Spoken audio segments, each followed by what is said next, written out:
दोस्तों प्रणाम। मैं सुमन गुप्ता अपने यूट्यूब चैनल पर आप सभी का स्वागत करती हूँ।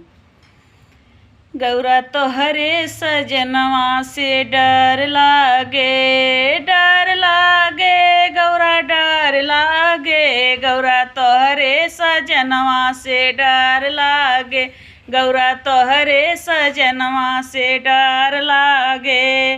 कोठाया टरी भो शिव के मन ही ना भावे, कोठाया टरी भोला के मन ही ना भावे।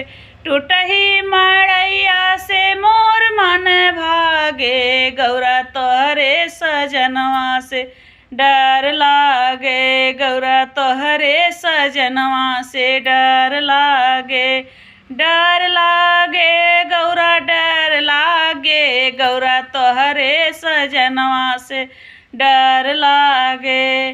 घोड़ा और हाथी शिव के मन ही ना भावे, घोड़ा और हाथी शिव के मन ही ना भावे, मन ही ना भावे शिव के मन ही ना भावे। बसहा बैलवा पे मोर मन भागे, बसहा बैलवा से मन मोर भागे। तो गौरा तोहरे सजनवा से डर लागे, डर लागे गौरा, डर लागे गौरा तोहरे बलमुआ से डर लागे।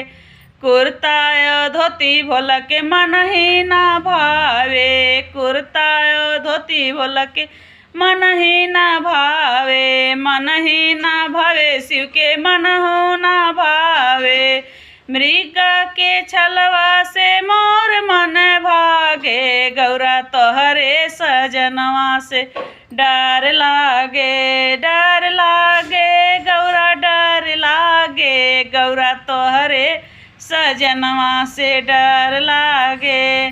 पेड़ा और मिठाई भोला के मन ही ना भावे, पेड़ा मिठाई शिव के मन ही ना भावे, मन हो ना भावे भोला के मन हो ना भावे। भंगिया धतुरवा से मोर मन भागे, भोला गौरा तोहरे सजनवा से डर लागे, डर लागे गौरा, डर लागे गौरा तोहरे सजनवा से डर लागे, गौरा तोहरे बलमुआ से डर लागे।